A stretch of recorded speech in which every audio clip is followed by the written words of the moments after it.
பொள்ளாச்சி பாலியல் வன்கொடுமை வழக்கு தொடர்பான கருத்துக்களை நம்முடைய விருந்தினர்கள் பகிர்ந்து வருகிறார்கள். அந்த வகையில் வழக்கறிஞர் திமுகவுடைய வழக்கறிஞர் திரு சரவணன் அவர்கள் இணைப்பில் நம்முடைய இருக்கிறார். வணக்கம் திரு சரவணன். உங்களுடைய அப்சர்வேஷன் ஒரு வழக்கறிஞராகவும் அதே போல ஒரு கட்சி சார்ந்தவராகவும் நீங்க எப்படி பார்க்கிறீர்கள்? இது ஒரு வரவேற்க தகுந்த தீர்ப்பு. பெண்களுக்கு எதிரான குற்றங்களை இரும்பு கரம் கொண்டு அடக்க வேண்டும் என்ற அந்த ஒரு சூழலில் இருந்து வருகிறோம். அதுவும் இப்ப இந்த டெக்னாலஜி வளர்ந்த பிறகு வெவ்வேறு ரூபங்கள் இந்த தாக்குதல்கள் என்று சொல்லக்கூடிய பிறழ்வுகள் எல்லாம் போயிருக்கு. அதுவும் இப்படி ஒரு சூழலிலே, அதாவது ஒரு பகிரங்கமாக பெண்களை மிரட்டி அவங்கள வீடியோ எடுத்து ஒரு வன்புணர்வு கொண்டு இப்படி ஒரு மோசமான ஒரு செக்ஸ் கிரைம் தமிழ்நாட்டுல நடந்ததில்லை. இது ஒரு முதல் முறையாக ஒரு சம்பவம். இது ஒரு வெற்றி, அவருக்கு கிடைத்திருக்கக்கூடிய வெற்றி என்று சொல்ல வேண்டும். ஏன்னா இந்த வழக்கு சரியான நடவடிக்கை எடுக்க அதிமுக தயங்கியது. ஏன்னா அதிமுகவுடைய நிர்வாகிகள் இதுல சம்பந்தப்பட்டிருந்தாங்க. திமுகல இருந்து போராட்டங்களை நடத்தி அதன் பிறகு வேற வழியே இல்லாம இந்த அரசு அப்ப இருந்த அந்த அரசு, அதிமுக அரசு, சிபிஐக்கு இதை டிரான்ஸ்பர் பண்ணாங்க. ஸோ அந்த அதிமுக நிர்வாகியை சிபிஐ வழக்கு டிரான்ஸ்பர் பண்ண பிறகுதான் கைது செய்யப்படுகிறார்.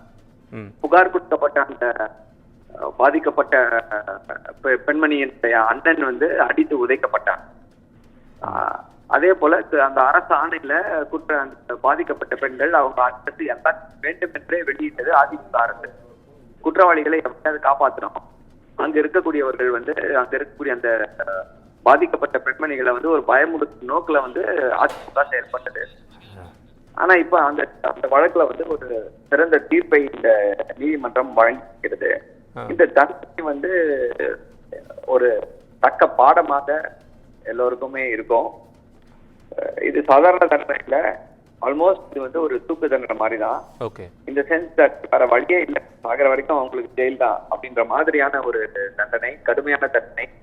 சரவணன், இப்ப நீங்க திரு சரவணன், இப்ப நீங்க முன்னாடி சொல்லியிருந்தீங்க இது அதிமுக ஆட்சி காலத்துல நடந்த சம்பவம் எங்களுடைய அழுத்தத்தின் பேர்லாம் சொன்னாங்க. ஆனா சற்று முன்னதாக நம்முடைய பேசின அதிமுக செய்தி தொடர்பாளர் திரு பாபு முருகன் என்ன சொன்னாங்கன்னா, எந்த இன்சிஸ்டன்ஸும் எந்த வற்புறுத்தலும் நம்மகிட்ட இல்லாமையே இந்த வழக்கு போலீஸ்ல இருந்து சிபிசிஐடிக்கு மாற்றணும். சிபிசிஐடிக்கு மாற்றும் போதும் சரி, அதே போல லோக்கல் இன்ஃப்ளூயன்ஸ் இருக்கும் அப்படிங்கிறதுனால தான் சிபிஐக்கு நம்மளே அதை சஜஷன் கொடுத்தோம், அந்த வழக்கு நடக்கணும் அப்படின்னு சொல்லியிருந்தோம். இப்போ நீங்கள் இப்போ என்ன சொல்றீங்க, நாங்கள் அழுத்தம் கொடுத்தனால மாத்துறீங்க அப்படின்னு சொல்றீங்க. ஆனால் எந்த இன்ஃப்ளூயன்ஸுமே பண்ணாமையே சிபிசிஐடிக்கு மாற்றப்பட்டதாக சொல்லப்பட்டிருக்கு. சார், போராட்டம் நடத்தினாங்க. எங்களுடைய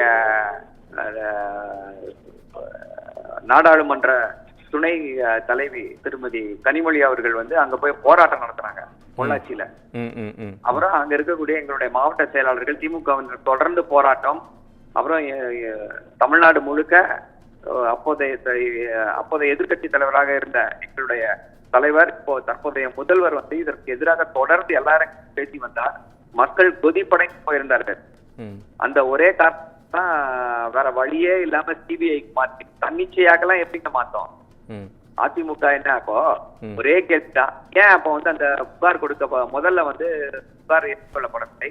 அந்த புகாரை ஏற்றுக்கொள்வதற்காகவே எவ்வளவு மிகப்பெரிய போராட்டங்கள் நடத்த வேண்டிய இந்த சம்பவம் தொடர்பாக சட்டமன்றத்திலேயே இப்போதைய எதிர்கட்சி தலைவரும் அப்போதைய முதலமைச்சருமான எடப்பாடி பழனிசாமி அவர்கள் நாங்க தான் சட்டமன்றத்திலேயே இதை பதிவு பண்ணியிருக்கிறார்ல.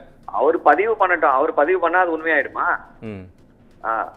உண்மைன்றது ஒண்ணு இருக்குல்ல, ஃபேக்ட் என்னன்னு இருக்குல்ல, டைம் லைன் எடுத்து பாருங்க. ஃபர்ஸ்ட் என்ன புகார் கொடுத்தாங்க, அப்புறம் யாரு அவரு எங்க கட்சியிலேயே இல்லைன்னாங்க. அப்புறம் இந்த அருளானந்தன்றவரை 2 வருஷம் அதிமுகவிலே பாதுகாத்தாங்க. 2021 தான் அவரை கட்சியில் நீக்கிறாங்க. ஏகப்பட்ட இது வந்த பிறகு அவர் கைது செய்யப்படுகிறார். இப்படி அதாவது அந்த வழக்கு நீர்த்து போக செய்ய வேண்டிய எல்லா முயற்சிகளையுமே அதிமுக எடுத்தது. ஒரே காரணம் என்ன, அதிமுகவில் இருக்கக்கூடிய நிர்வாகிகள் சம்பந்தப்பட்டிருக்காங்க என்ற ஒரே காரணம் அந்த வழக்கு நீர்த்து போக செய்யாது. இதுல மிக மிக பாராட்டத்தக்க விஷயம் என்ன அப்படின்னா, எல்லா பாதிக்கப்பட்ட பெண்களும் தைரியமாக நீதிமன்றத்துல சாட்சிகளை சொல்லியிருக்காங்க. ஐ திங்க் இது ரொம்ப வரவேற்க விஷயம். ஸோ இப்போ ஒரு டெக்னிக்கல், இப்போ நான் ஒரு வழக்கறிஞராக உங்கள்கிட்ட இந்த கேள்வி வைக்கிறேன். இப்போ என்னன்னா, இப்போ ஒரு டெக்னிக்கல் நுவான்சஸ் இதில் நிறைய இருக்கு. அப்போ ஒரு வீடியோ, அழிக்கப்பட்ட வீடியோங்கள் திருப்பி மீட்டுருவாக்கம் பண்ணப்பட்டிருக்கு. இந்த சாட்சியங்கள்லாம் இப்போ வந்து ஒரு மிக முக்கிய சாட்சியங்களாக மாறப்பட்டிருக்கு. இது எப்பயிலேருந்து இந்த நடவடிக்கைகள் வந்து நம்ம ஜுடிஷியல் ப்ராக்டிசஸில் வந்திருக்கு? இல்ல இப்போ நீங்க வந்து இது போல இந்த பாலியல் பலாத்கார சம்பவங்கள் என்னன்னா, நீங்க மத்த எல்லா இடத்தையும் விட்டுருங்க. ஓகே, பாதிக்கப்பட்ட பெண்மணி சாட்சியம் கொடுத்தா போதும், வேற எதுவுமே தேவையில்லைன்னு சொல்லி தொடர்ந்து உச்ச நீதிமன்றம் வந்து சொல்லிக்கொண்டே வந்திருக்கிறது. இப்போ என்ன இவர் வந்து பலாத்காரம் செய்திருக்கிறார், இந்த செய்தியில கொராபரேட்டிவா எந்த விதமான ஒரு மிகைப்படுத்தலும் இல்லாம இயற்கையாக சாட்சி சொன்னாலே போதும். Evidence of prosecutor does not need corroborate. அதை வந்து ஒத்தி செய்து வேற சாட்சியம் தேவையில்லை, அவங்க சாட்சி சொன்னா போதும். அப்படிப்பட்ட ஒரு இதுதான் நடைமுறை தான் இருக்கு. இப்போ இதெல்லாம் அடிச்சாங்க அப்படின்னா எப்படி டிலீட் பண்ணாங்க? இப்போ சில இதெல்லாம் வந்து பர்மனண்டா டிலீட் பண்ண முடியாது ஃபைல்ஸை. அதை வந்து ரெக்கவரி சாஃப்ட்வேர் போட்டு அதை எடுத்து திருப்பி ரீக்ரியேட் பண்ணலாம். சோ அதற்காக நம்முடைய இந்திய சாட்சியங்கள் சட்டத்துல வந்து எல்லா இடமும் இருக்கு.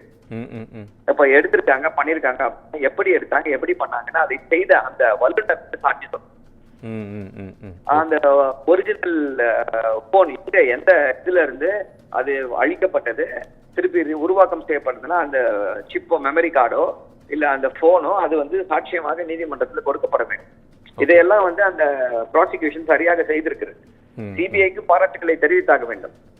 சரியான முறையில் அவர்கள் இதை செய்திருக்கிறதாலதான் இப்படி ஒரு வெற்றி கிடைத்திருக்கிறது. மிக்க நன்றி திரு சரவணன், உங்களுடைய கருத்துக்களையும் நேரத்தையும் எங்களுடைய பகிர்ந்துகிட்டு மிக்க நன்றி.